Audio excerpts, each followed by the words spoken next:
Welcome to I'd Print That. I'm Andrew. I'm Joe.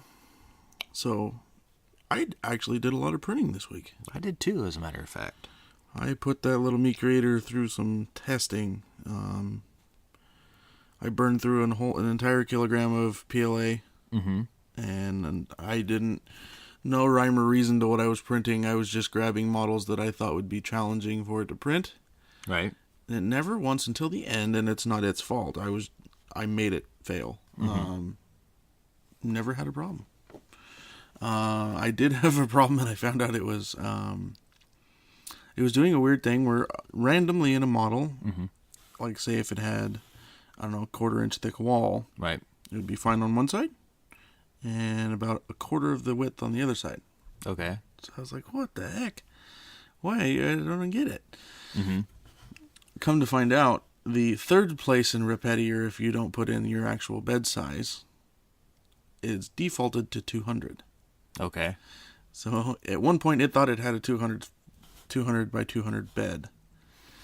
I've got to check mine, because I have an interesting thing where if I go to print, it puts something in the center of my bed, it actually places it off-center to Now, the left. That is really easy to figure out and the reason I know is because of the DaVincis. Mm-hmm. When you swap them over to Repetier firmware in the machine, it doesn't know where true zero is on the bed. Right.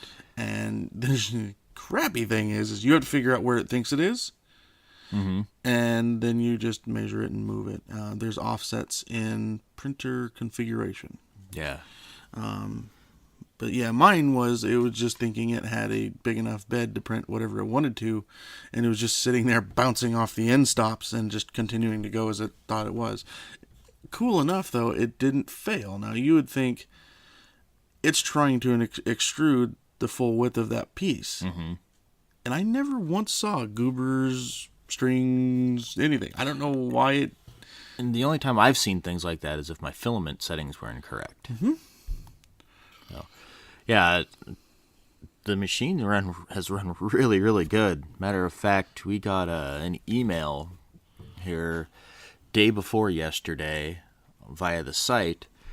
Somebody had read my Amazon review that I put up. I put at the bottom, full disclosure, I host a 3D printing podcast, and I put the name of the podcast in there. And, the company reached out to us to review this for discounted costs on the printer.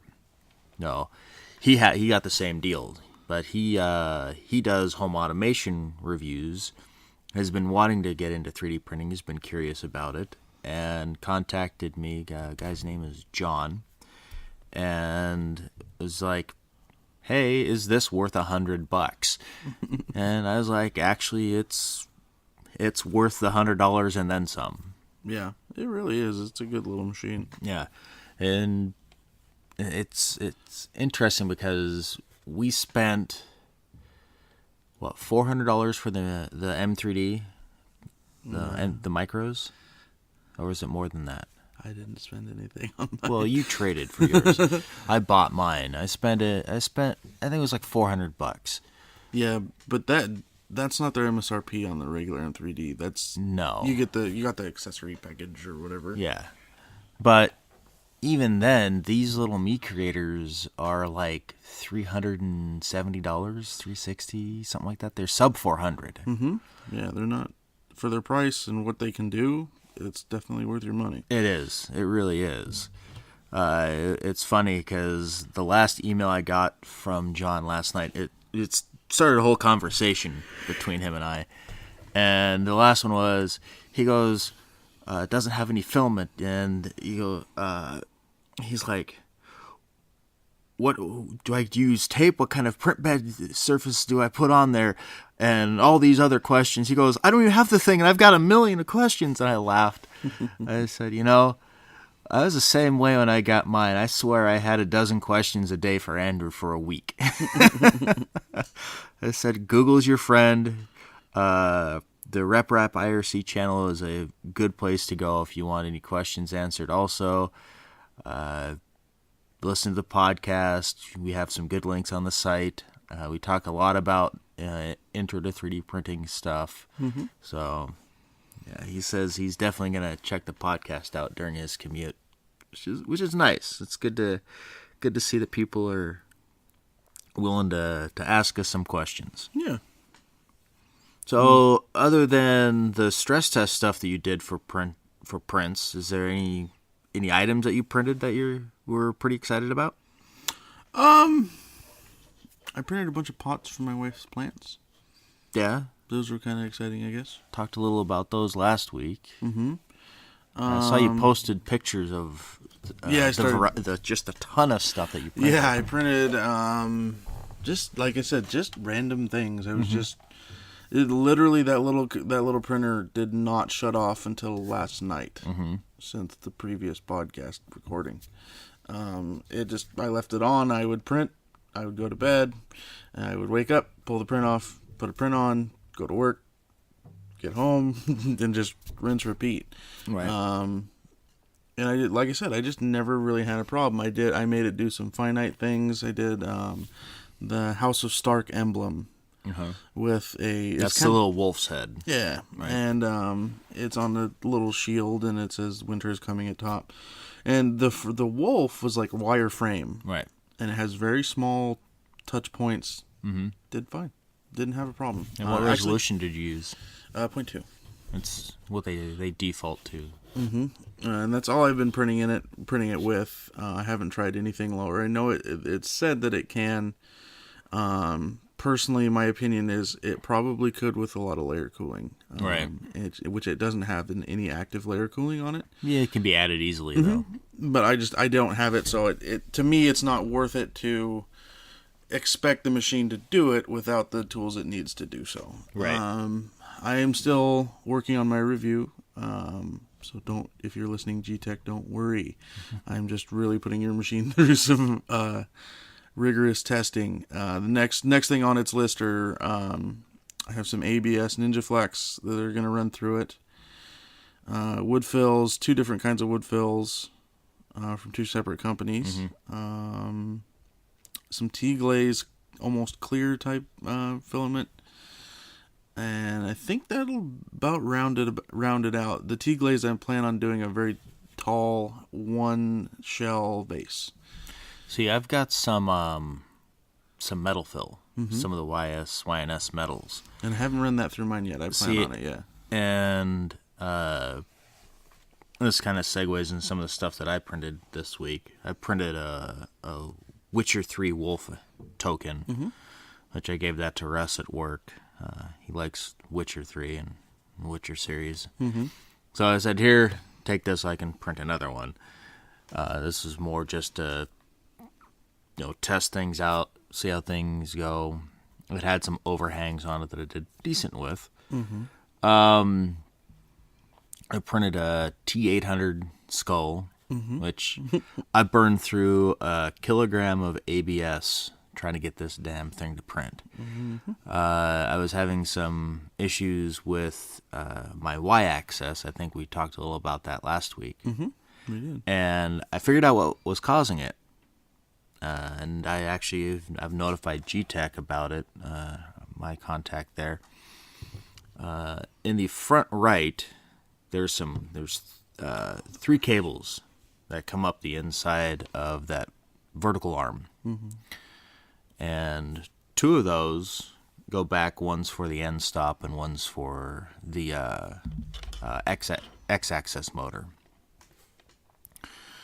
Well, the third wire loops around to the left and ties into the LEDs. So that wire there was catching on the set screws for the tooth gear for that Y-axis. So it was hooking onto it and catching it and causing it to stop. The moment I went through and secured that wire, I haven't had a problem with shifting it since. So it's just a design issue, easily remedied by a little cable clip that they can just stick on the inside and secure it to. So it's not a huge deal. And I have a feeling that's just a QC thing because mine hasn't done it. Yeah. Well, mine hasn't done it. Mine didn't do it either. But I was moving it around, shifting. I've pulled the bottom of mine off a couple of times, trying to find a way to quiet the fan down. Fan of epicness. The fan of epicness. Trying to make that a little quieter, and it's I think it just kind of got jostled loose during some of that. But I was able to tear it apart, and I really have an intimate knowledge of the assembly of these things now. Which, it's kind of interesting, because when I put it back together, I was having some issues with my X-axis not moving as smoothly as it should. Mm-hmm. Come to find out, when I reassembled it, I was 2 millimeters off on my square. Yeah. So I had to take one side apart and shift it 2 millimeters to square it up. So, but in addition to that T800 skull, I have printed quite a few more items. I printed out a T-Rex skull and stand. I have my nephew's birthday's coming up, I think next month, and I'm going to give that to him. The T-Rex skull glows in the dark and has a nice red ABS stand and pedestal that it sits on. Mm-hmm. I printed a little Venus box. It was on Thingiverse's featured things. Oh yeah, the little twisty box that has the doors that close up like a flower. My niece has a birthday tomorrow, and I printed her a princess crown. She loves princessy things, so I found a nice heart crown on Thingiverse and scaled it up and printed it where she would where it fit her. It was interesting. I contacted my sister and talked to her and said, "So, do you know how big her head is?" She goes, "I don't," and she wound up sending a message off to her husband, and he's like, "Yeah, she wears a helmet size like 19.2 to 19.8 inches." I'm like, "Oh, all right." So I scaled it up, printed it on my Perusa because its bed is big enough, and the inside diameter is right at 19 inches, so it should fit just right, not come down over the ears. So it should be nice. You should like that. I also printed that out of the M3D Chameleon. It's their coral color. It's more of a pink color, but it'll turn white. Now, is that temperature? Yeah, it's the 30 degree. It's touch. Okay. So if you hold on to it long enough, it'll lighten up. It turns a nice purple color if you throw it in like the refrigerator for a couple of minutes. Oh, really? It gets nice and dark. It's kind of cool looking. See, and I had some color changing film, and I can't remember who it was from. I think it was YNS. Yeah, I didn't know about anything. I don't know anything about that. I got 3 spools from Riley when I got rid of my M3D. Oh yeah. And spools of other things. In addition to that, I printed a little Han Solo in carbonite.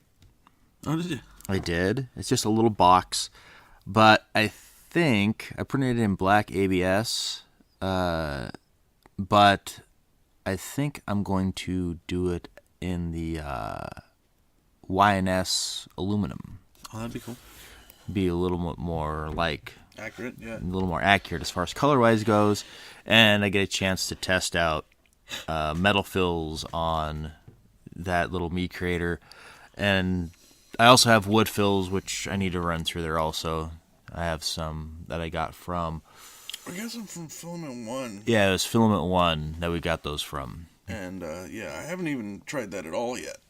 Yeah, and I think it says greater than 0.4 mil diameter nozzle, so may have to change that nozzle diameter. Just make it hot. No. I don't think they say that because it needs to be hotter. I think there's just particulates in it that will jam it. I know I'm no fun. Besides that, that's about all I printed. Like I said, it took me a while to figure out what the heck was going on with the layer shifting. I printed, I have like 4 fails on that T800 skull, and it's not like it would fail in the same spot. I could get 3 hours into this print, and we're talking like a 10-hour print. So I'm 33% done, and I have dumped a ton of filament. It's kind of like a wallet. Right. With a failing end stop. The last one that I printed actually had printed just fine. I got almost to the end and wound up running out of filament. And my wife calls me and she goes, "What do I need to do? You have like 2 inches sticking out of the top of this thing." I'm like, oh crap. Pause. I'm like, you need to go to like hit the jog button, scroll down to tune, hit the button again and go down to the bottom, and there's a thing for change filament. She hit that, and what it does is it finishes off the layer that it is on. Mm-hmm. So it finished off the layer with just barely enough for her to press the retention spring down and pull the filament out. And I said, "Oh, cool, awesome. Go ahead, and I've got some red filament in that box. Go ahead and put it in there." Being on a cell phone, and where my house is, I get kind of questionable service. Well, she grabbed the red filament that was there on the top in the box, but it was a flex filament. Mm-hmm. And she put that in, and she made some comment, and I thought she had said that the diameter hole was too small for the spool holder, so she'd have to disassemble it and slide the rod through and put the little elbow back on. She was saying it was a small spool, which I didn't catch. And she resumed the print, just basically hit the button again. It started back up, and she made comment about it being flex. I'm like, wait, what? I'm like, no. I'm like, I totally forgot those were in there. Oh, God. So I had her change filament again, but it had gotten 2 layers of flex down, and then went to put the ABS, red ABS on top of that, and it just didn't adhere. Yeah. But it made a nice pen holder. Brush holder for her. Yeah. So she now has a T800 that has had the top of its skull removed that she just sticks her paintbrushes in. He won't be back. No, I will reprint that when I really, really want to not do anything with my printer for 10 hours. But the nice thing is we both got some M3D ABS filament, and I finally figured out what temp that thing prints at well. Mm-hmm. And surprisingly, it's at 250 degrees, which is really hot. And I totally did not catch that you said M3D last night. Yeah. You're like, I got this ABS filament to print, and I'm like, that's cool. Yeah, I said it. Yeah, no, I totally didn't get that you were saying the M3D filament. Yeah, I had to stick them in. And I still get some popping and stuff, so I think that it still has some moisture in it. And actually, I found a really cool idea. It's on Instructables, I believe, on a filament dryer. Okay. You take, and one of the most awesome things about summertime is yard sales. Mm-hmm. You take and get a food dehydrator. Okay. And then you find I've got one of those. You find a circular or square, if you have a square food dehydrator, like a Rubbermaid container that fits. Mm-hmm. And you literally take one of the racks like a cake out. pan, basically. Like one of those taller. Little. Yeah, you can get. They're like 4 inches tall. You'd want it to be quite a bit taller than that. You'd want it to be a foot and a half, so you can put multiple. Okay. Filament in there, and then you take one of the racks out and you break all the little grid material. Yeah, break all that out and you glue whatever your lid is to that, and that creates an airtight seal to the dehydrator. And stack your filament in there, put the lid on, turn it on dehydrate. And actually, in the same Instructable, he shows that you can recharge a desiccant pack with them. Oh, drying the desiccant pack out. Yeah. Huh. And I never thought of it because, I just gather all the desiccant packs I can find, I throw them in my dry boxes, and I let them do their thing. Right. I've never thought to go, I wonder if those are full. Yeah. And the way you tell is you weigh them. About it. Okay. You can go on and you can Google that desiccant pack and see what it weighs dry. Oh, cool. So then you throw it on a scale, weigh it, and if it's over that weight, it's absorbed too much water. Yeah, I've got actually just a little kitchen scale, a little digital That's kitchen exactly scale what it was. that I can check those with. But yeah, that's like I made those dry boxes and they are working great for me because I've got every filament I want in a box, and all I got to do is pop the lid, put it through the little hole I made. I still need to hook up the I think it's just like refrigerator water line for the ice maker. And okay, I put quick connects on It's like PTFE tube. yeah. I put quick connects on the dry box for my filament exit in the thought of later I'll put that PTFE on it so it'll go right to the extruder. Right. So it never actually hits the air, so to say, as before it extrudes. But I'm definitely going to look, because even at that, I still, where my printer said it's still in a humid twice a day environment. Right. Because there's a shower in my bedroom. Right. So, yeah, and I've had a few problems. And so if you're listening, you're like, oh, how do you know if there's moisture in your filament? So if you're extruding it and you're printing, and all of a sudden you hear pop.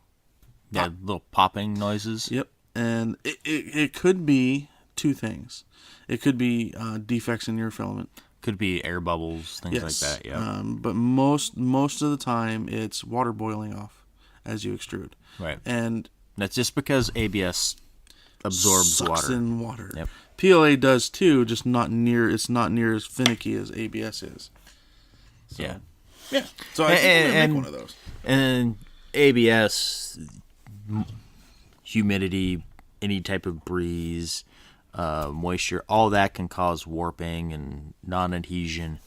And like you were saying, PLA doesn't have that. It's way more forgiving. So it's one thing I told. I saw that you told him just try out PLA first and see how it I goes. said, you know what? Definitely start with PLA because you can.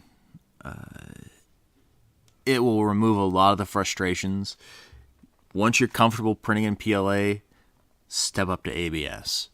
And see, me, when I started in 3D printing, that's all I ever could print in because the DaVinci could only print in ABS only. Right. And I had never printed in PLA until the M3D, and I was like, oh, it's a whole new world.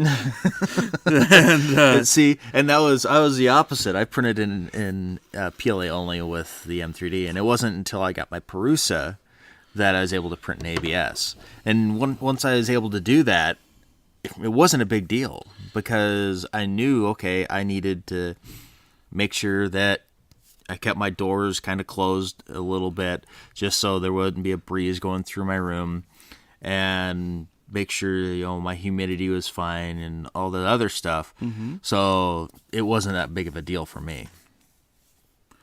Yeah, I mean, and don't get me wrong, I like to print in PLA. The filament I've been printing in is like a neon transparent green. Mm-hmm. It looks cool when you print it. And that's the one thing I do like about PLA is the color schemes are Right. you have a lot more available to you. You have a lot more iridescence and translucence. You do have glow fill in both ABS and PLA, but I think the PLA glow is a little more traditional. Yeah. Though the ABS, you can get like some blues and other things in. Yeah, I have that one blue glow from Yeah. YNS. I think I'm about out of it because I printed a bunch of things for my kids. Yeah. Yeah, I'm almost out of the Hatchbox glow that I have. Yeah. I've actually, since I've had the Meat Creator, I've printed so dang much. I have gone through the roll of gold fill that G-Tech sent with my Prusa. Mm-hmm. I have used up almost my entire thing of orange, most of my red, almost all of the blue PLA, and almost all of my glow PLA. Dude, I have printed a bunch of stuff. Mm-hmm. Yeah, it's definitely, I mean, it's for us to get these printers, it was neat. And now that's like, okay, now we need to really test them. It's like, and when I went, okay, when I finally sat down and took some time to get this printer rolling and because I had some issues with the board in the beginning, and I was kind of a little bit off put by it, so it sat there for a while. Right. And I finally kind of got myself a game plan. I was like, okay, well, I'm going to pick a full kilogram spool that I have, and it's not going to come out of that. It's literally going to print until it's out. Mm-hmm. And that's what I've done. And, That's pretty much what I did too. and so, yeah, I mean, I printed a big Overwatch logo that's 3 pieces with a stand. And sits that on my actually desk. looks really good. It did. That came out really good. I think I'm gonna print that and use my orange ABS and use some of that aluminum. Yeah. I'm going to reprint it too, but on mine, I'm going to pull it into SketchUp or whatever I decide, and I'm going to make it, because, so any of you play Overwatch, it's just the logo. It does look like it has that raised separated piece in the top center. And that is a separate part that just sticks in. It's just a Just press friction. fit. And I'm going to edit that to where I can put an LED in it and hook it up to an Arduino and I'm going to just put it at my desk at work for like an email notification. It'll light up when I get an email. It'd be kind of cool. Yeah, be nifty. Awesome. Oh, I ran into my first, I haven't told you about this because I ran into it like 3 days ago and been kind of digesting it myself. And it's a big kind of thing to accuse somebody of something. Somebody grabbed my Stormtrooper model, my head, which admittedly it's a remake for me, Right. but they made it into their own and didn't give anybody credit for it. And I was a little perturbed by it. Huh. I was just skimming This through. found it on Thingiverse, or I was skimming through automotive things, just looking for random through the category. And I saw mine, and I was like, oh, cool, there's my thing. And then I saw the original, and I was like, oh, cool. And then I saw another one. I was like, wow, that's like exactly the same model. I downloaded the file and looked at it, and then finally found out, yeah, that's the same source file. So it was a did little... you contact him and say, "Hey, Chief"? I haven't. I just send him a nice message saying, "Hey, I see that you have this up here. It's the exact model I've got, but there's no credits." And that's where I haven't said anything, because it's not my model. I remixed it. Right, but you should still give credit to... He should give credit to the original. Right. Original poster. And that's where I'm thinking, okay, it's not really my place to say, this is mine, you need to give me credit. And it'd be kind of weird saying, this is not yours, you need to give him credit. It's not my place to mediate Thingiverse. It's it really isn't, but it's also a community-controlled site, too. It is. So... That's It was a little because we talked about Luby having her problem, and Right. Just a few people. Actually, the guy that I got a hold of that has the full Stormtrooper wearable helmet, and I talked to him about getting the full armor set, which he's already modeled, and unfortunately will not be putting it on Thingiverse because of said issue. right. It's kind of a big deal, and I see it happen, and I'm like, you. Stop it, you.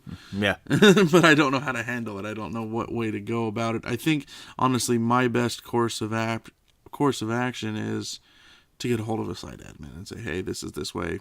Do with it what you will. I noticed it. There's no credits to the original maker. I have a model that's remixed that has credits on it, and I believe it should be the same with him.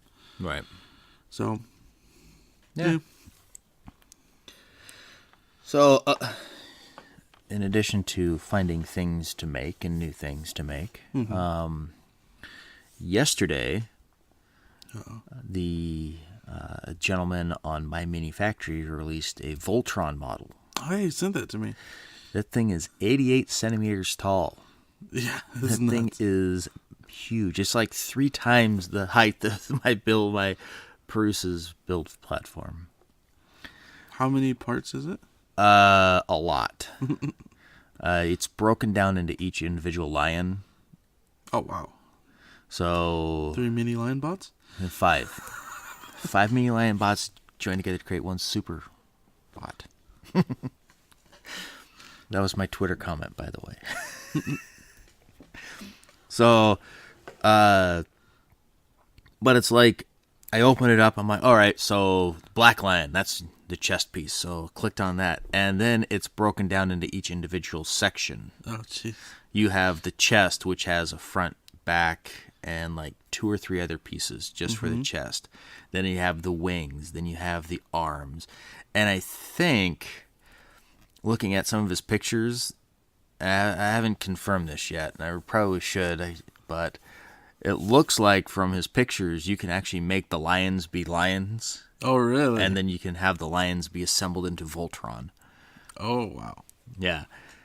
He recommends printing them at 0.1 resolution. So there's a lot of fit together pieces, and to help reduce the amount of trimming that needs to be done. So one thing I did notice is not everything is oriented correctly on the build platform. Though he does say in the description, you know which way your printer prints best. Yeah. I have left it up to you to place it how you want.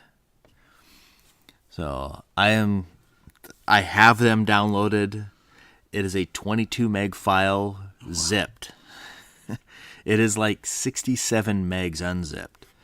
It is a lot of printing will be required. So I think I'm going to print it in some white ABS. I've got 2 kilograms of white that I will probably wind up burning through to get this thing printed. And I'm going to use the Mi Creator because I think its resolution is better than the Prusa at this moment. I still have some adjusting to do on that. And by the way, last week we talked about the Mark II Prusa. Yes. If you have a Prusa Plus, that if you got it from actual Prusa, they do have upgrade kits available. Oh, cool. I did reach out to Prusa and say, hey, I understand. I know you guys have a lot of, probably have a lot of orders for this thing. It's brand new. If you guys would be interested, I would like to get one for testing. Mm-hmm. And they kindly told me no. Graciously declined. And it was mostly based on our reach. How many subscribers we have. So, all the more reason if you like us, give us a subscribe. That helps us influence manufacturers and vendors into letting us test items. Not necessarily get items for free, but they'll send us things so we can test, review, and then inform not only them of issues that we encounter, but inform customers of these products that they may or may not want. Yeah. Holy cow, I'm looking through all the exploded views of each lion. Dude, it's crazy, isn't it? Yeah. And this is a big problem I've had with big models like this. Mm-hmm. I have yet to find anything that I like that much.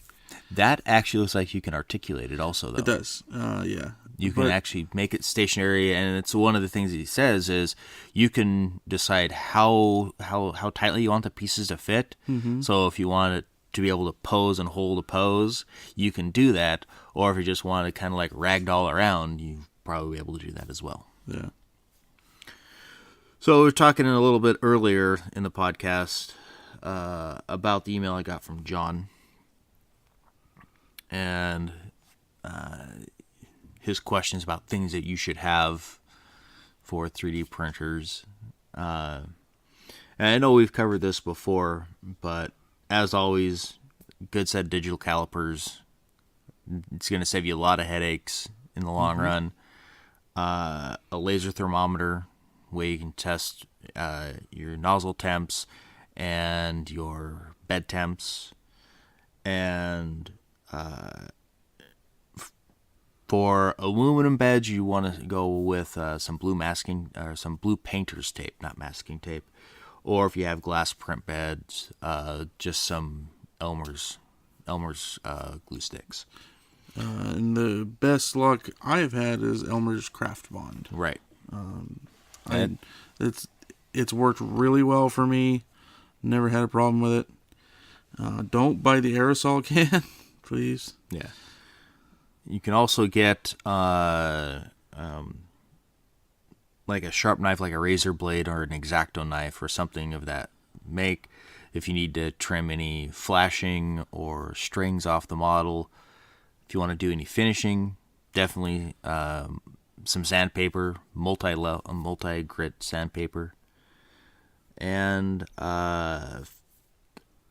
for bed leveling, I find it really easy to do with feeler gauges. Mm-hmm. Feeler gauges are a lot more exact. A lot of people say, hey, just take a piece of paper, but paper can vary.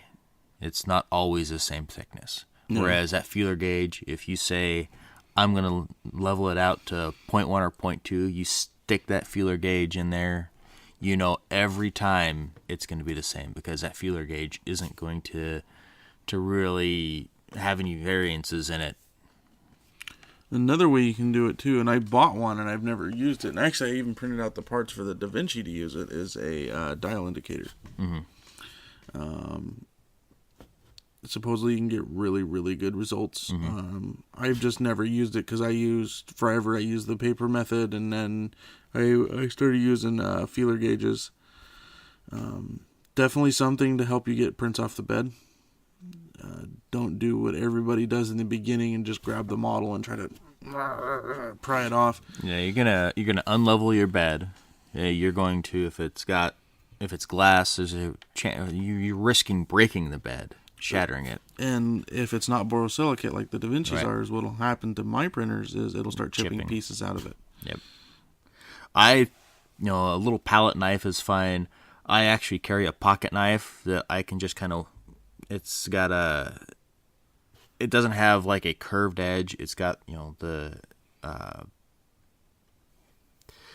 it's got nice straight edges on it. Mm-hmm.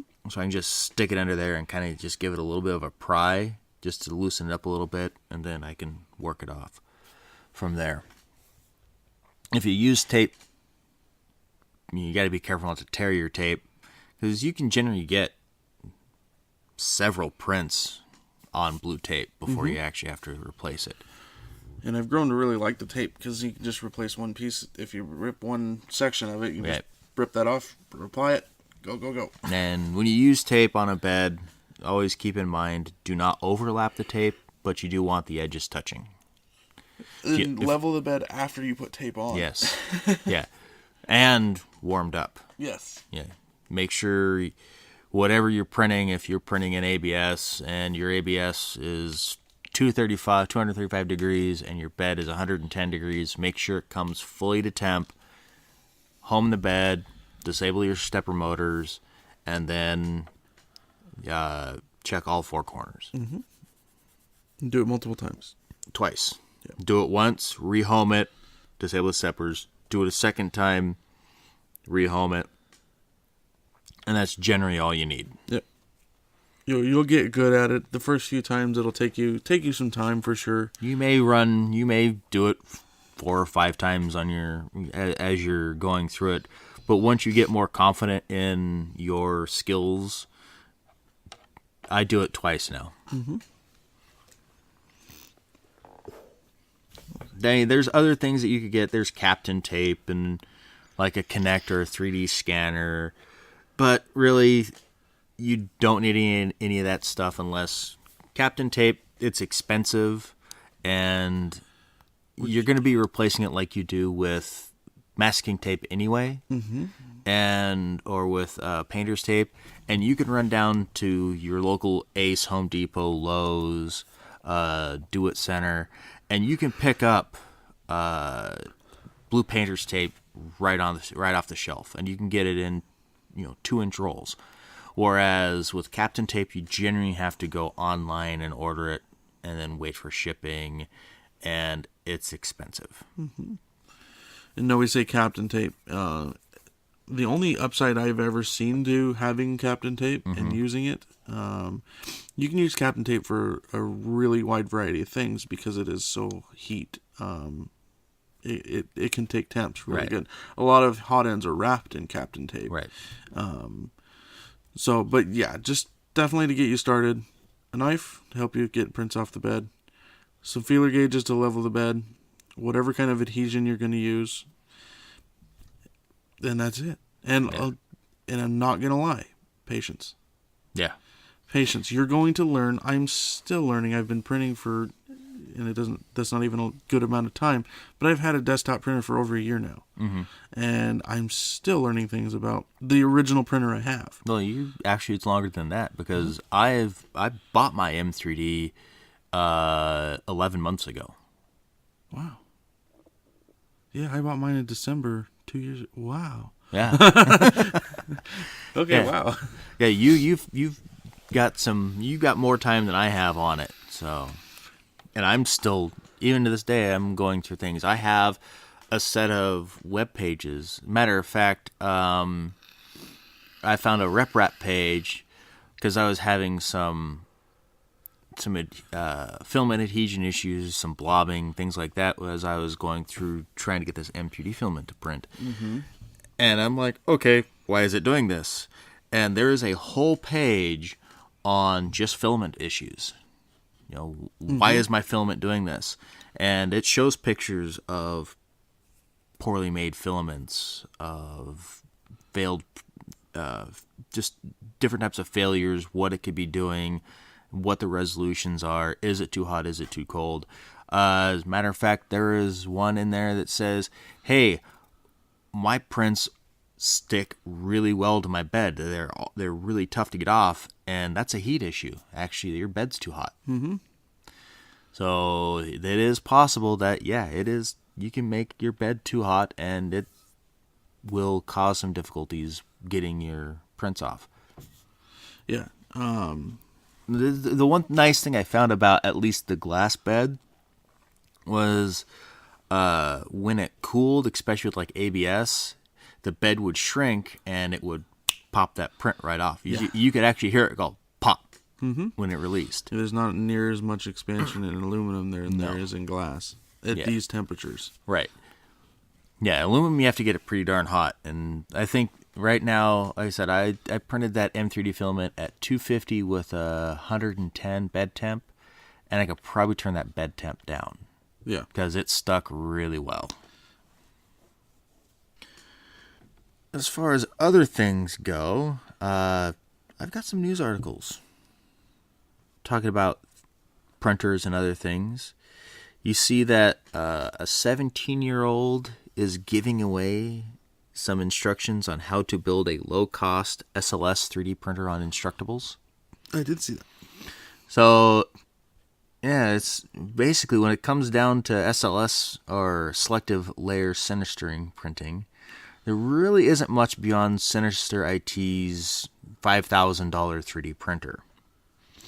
But the 17-year-old who is an aspiring electrical engineer and Instructables user is doing his best to change that with his $445 offering. It is still in its early stages of development, but it has broken out of the proof of concept stage with tangible 3D prints that show off his efforts. While it is currently rudimentary, it does feature a 1-watt 445 nanometer laser, an 8 centimeter cubed build volume, and print speeds that are said to be able to hit 300 millimeters a second. It's not too bad. Yeah. The project is fully open sourced and has a complete build of materials and model files already organized for download, and most parts and materials are very standard in the 3D printing world. It looks for like NEMA 17 motors, Arduino 2560, so really isn't that bad, especially getting into SLS printing. SLS is using powder, the powder stuff. So you have the SLA, which uses liquid, the FDM, which uses plastic filaments, and then the SLS, which uses the powders. Those are the three main types of 3D printing. I'm looking at it right now. Yeah, if you go out the Instructable site, you can start printing all the corner pieces, the joints, things like that. A lot of it's 3D printed. It does uses some of the aluminum extrusion, the V-slot. Mm-hmm. But really, I don't think it uses that much. No, it really doesn't. Just the corners and the slider bar. Yep. So on to other new types of 3D printers, we got a little bit of a surprise here the other day. We both owned M3D printers, and come to find out, M3D is releasing a $500 M3D Pro, which is meant to be the perfect blend between commercial and consumer printers, and offers expected user-friendly platform and accessibility. The Pro is actually the result of customer feedback. I know that when you made comment that when you contacted our contact over at M3D, he was like, yeah, I may have written down some of the things that you guys have suggested and put them into this printer. That's kind of nice. Somebody was paying attention and decided to respond like that. Yeah, no, it's especially when it's your own. It's really cool to see that your input actually helps something move forward and be better. Yeah. This little printer looks cool. They've made a lot of good upgrades that it needed. Yeah, it says it has a heated bed, a large build volume, and so you can look forward to printing models with heights of 7.8 inches. And according to M3D, it will still be a space-efficient printer at 10.5 inches cubed. Now, That's not... to put this in perspective, my DaVinci's can print 7.8 cubed. While the M3D can print 7.8 high, it still has the restriction that the original M3D had, that once the printer head got above the actual structure of the machine, it cut down its print area. Right, it's X and Y considerably. area. But it's still, I think it's like 7.2 No. full disclosure height. Here's a list of the features. So it has a heated print bed. It is a tempered glass surface that automatically adjusts temperature, providing consistent 3D printing without any adhesion or sticking issues, which I'm very interested to see how that works. It has a large build volume. It can print up to 7.8 inches tall or 7.2 inches by 7.2 inches wide. It does have an embedded recovery, so the M3D Pro is able to recover from print failures like power outages, pauses, filament shortages, jams, with the data it has saved. Which is cool because outside of them, there was one other company, and I can't remember the name of the printer, but it was on Kickstarter, and it used a full microcontroller on the board, Intel made, and it was smart enough to pause itself. It was smart enough. It had its own internal battery backup to where it would stay alive during an outage. Yep. But yeah, it's really cool to see someone else taking this and running with it. It does offer standalone mode. The M3D software automatically starts printing and will transfer print jobs to an internal memory chip, allowing for continuous standalone printing. So if your printer shuts down for every reason in the middle of a print, like I have had happen, let's say during a Windows update, it doesn't blow your print out of the water. It will keep going, which I think that is amazing. That was one of my biggest issues with the M3D. It also has an advanced sensor network. It is the world's first dual-ARM processor system. The Pro fuses data from more than 24 sensors to provide industry-leading consistency and reliability. Its construction includes precision ground metal components, glass surface, heated bed, and a durable ABS frame. It has an accuracy of 25 to 250 micron layer heights using a 0.4 millimeter nozzle. And the print speeds typically prints at 60 millimeters per second and travel speeds up to 120 millimeters per second. Not too bad. No, not at all. It's actually a fairly standard industry printer, it sounds like at this point. The print volume is pretty decent, 7.8 millimeters. That's roughly what, 300 centimeters? No, it's 200. 200? 200. Yeah. 7.8 is 200 cubed. Okay, That's what the DaVinci does. gotcha. All right. So fairly standard. That's what my Perusa does. Mm-hmm. And then as far as software and support, it will have the ability to support third-party filaments with standard 1.75 millimeter diameters, and it can print up to 270 degrees C. And it will allow third-party applications, except standard G-code, make it compatible with third-party applications. Now, I don't know if it's going to require the M3D software, and you have to import the G-code like you did with the micro, though. It sounds like it might with the way they phrased that. I almost guarantee they do. That's my only issue. Then it would be the software that they use, because their software, it still had a long way to go. I mean, it came quite a ways. And by the way, that's one thing. We had another person contact us about the M3D backlash. Evidently, M3D has removed the ability to print that little vase. Yeah, now it's the coin thing. Now, yep, because he was going through the site and it's like, hey, how do you do this? Do you have this file? And I said, that was built into their software. I could probably get a copy of it, but I sent him a link. I'm like, they have 2 articles on Backlash. This is the better of the 2. Mm-hmm.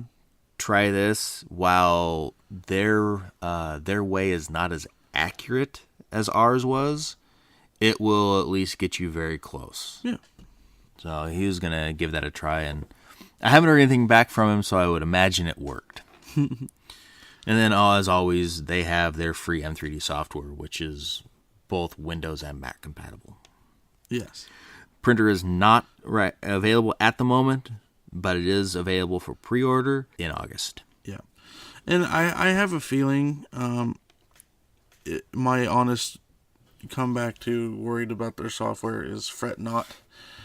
They've made so many upgrades to this printer. Somebody had to really put their brain forward on this, and I have a feeling they've put a lot more into R&D and software to support this machine. They had only one guy making software when we had the printers. Yes. I would imagine that there's a lot of eyes on this with it being a pro printer. So I would really hope that they would bring in a little bit more software development to help push out those updates, do a little bit better quality control on the software. I'm really curious. I've almost downloaded the software to install it just to see what they're doing, what it looks like now. It's not Because, we were using version 1.4 software was the newest ones. I think 1.366 was the last one that we really used, though we were getting 1.4 betas. Mm-hmm. And we were just having some issues. One other thing in the 3D printing industry, if you're looking at becoming a filament manufacturer, might want to do so. The 3D printing plastic market is expected to be up to $692.2 million US by 2020. Jeebus.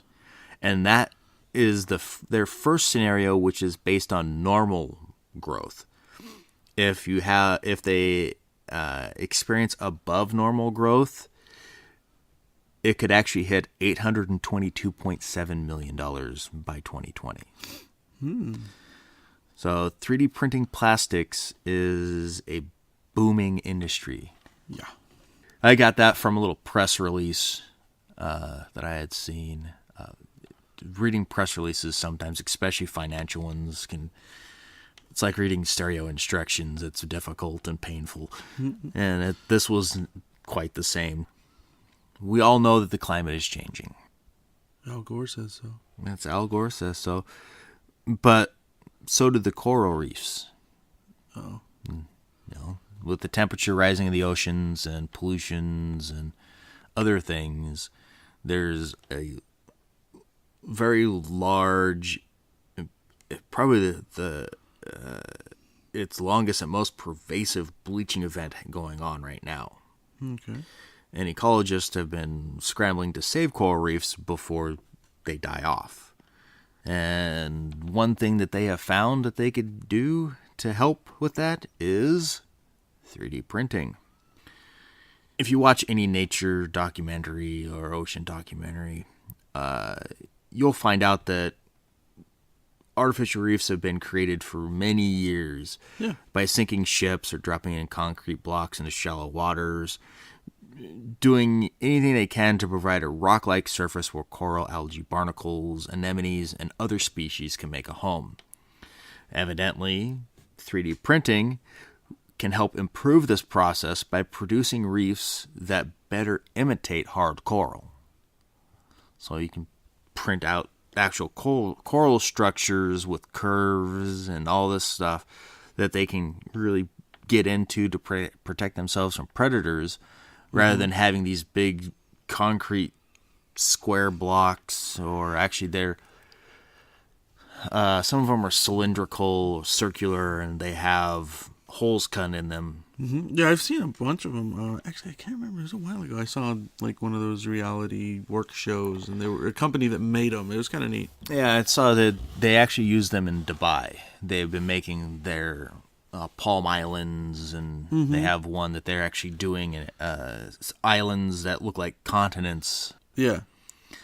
And they actually are putting in these blocks along the shorelines to help with A, erosion, and B, to help promote sea life. I just thought that was kind of interesting. You know, we talked about 3D printing in the medical fields.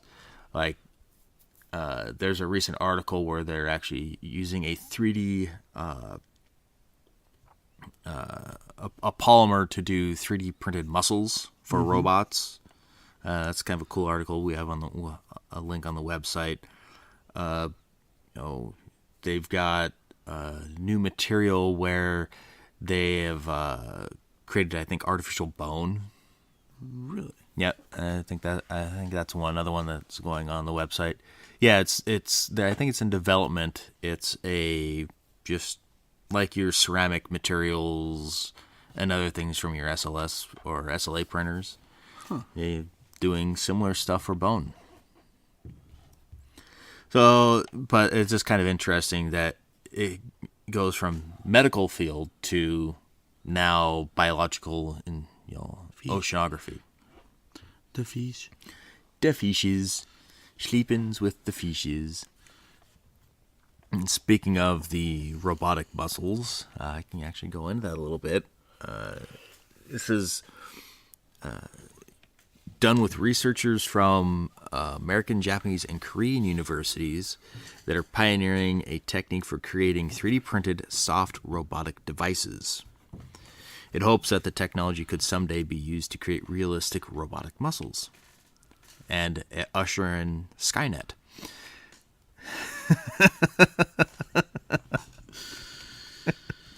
Yeah. Talking about the T-800s. Yeah. Umbrella Corp's coming too. Yeah. So you better watch it. So basically, there may be many options at the researchers' disposal for products that they could use, but they decided to use something with a little bit of spark. It's an ionic polymer metal composite.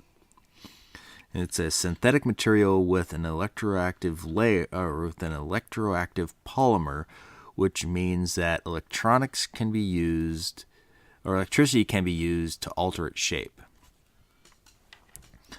Works pretty much similar to a muscle. If you look at the videos and stuff, you can actually watch it. You know, them put electricity into it, and it'll stiffen up. You reduce electricity, and it'll sag. They actually have a little hand that they made. It's really, really creepy.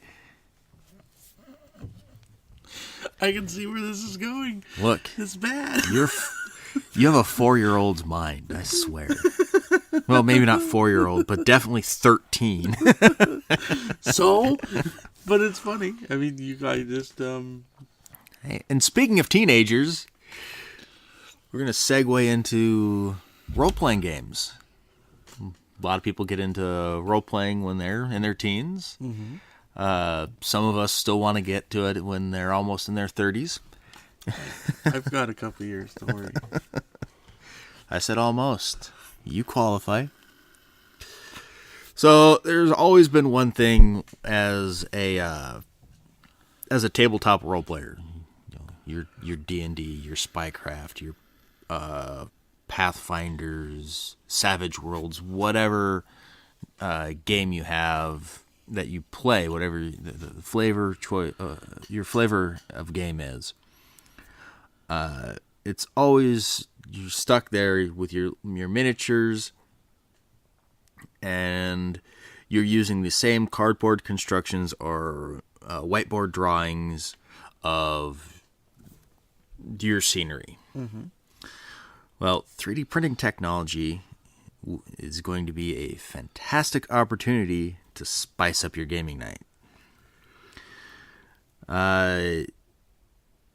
By using Masterwork Tools' OpenForge 2.0 project, you can download and print scenery pieces that are free of charge and have a fantastic selection of wall segments for D&D dungeon crawls, castle walls, gothic crypts, Egyptian-style monuments, and a bunch more. The OpenForge project already includes 103 unique designs with nearly 1,000 variations. So you can print these things out, you can finish them up, you can paint them to look how you want, and they're modular. So you can kind of fit them together. That way you can actually create a little bit more immersion in your tabletop game. Now, there's a guy on Thingiverse, Dutch Mogul. Yep. He does something similar too. Yeah, and it's not like this project is the first, but it is definitely one of the biggest. Yeah. And I've looked at some of their models, and it's actually, I think quite a few of those, I think I follow them on Thingiverse, and I have them in some of my things that I make, or I want to make, my collections. I have a friend who still does a lot of D&D, and I think he likes painting. He likes painting miniatures, and this would be a great thing for him. Say, hey, look, here you go. My only issue is, once you start printing these, you are probably going to have to print a lot of them. Yeah. It's something you're going to have to really plan out, because it's not like you're going to walk into your room and go, okay, well, I've got this going on this weekend, and I'm going to need these pieces, because it's probably going to take more than a week to print what you need. Especially at printing it continuously. And if you want to do any finishing or painting, you gotta count time for that. But if you can find a market for it, you probably make some decent money painting these miniatures for gamers who really want to get a little bit more immersion into their Saturday night or weekend tabletop games. Yeah. I'm looking through his Dutch Moguls. Yeah, because he does miniatures as well as scenery. And he has actually created a game. He has a company called Ill-Gotten Games. It's kind of funny. Now, this is beyond Pocket Tactics. Yes. He's created much more than that. Just a lot of these are Pocket Tactics, but Right. There's he's really good. He's a really good modeler for miniatures. I mean, he's got. Curious as to what his background is. It's got to be some kind of 3D design. He's a freelance designer. I wonder if he does anything if he's in Washington over by Seattle, and if he does anything for some of the game companies over there. Bellingham. Yeah, over by Seattle.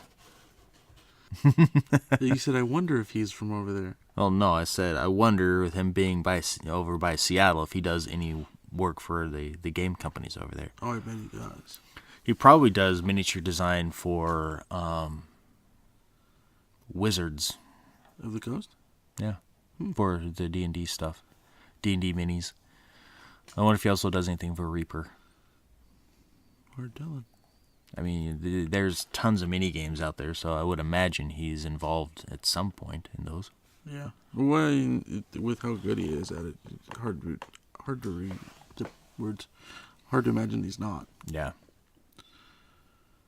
Yeah, he's got some really good designs. Yeah, I follow him, but I do he's too. very, very active.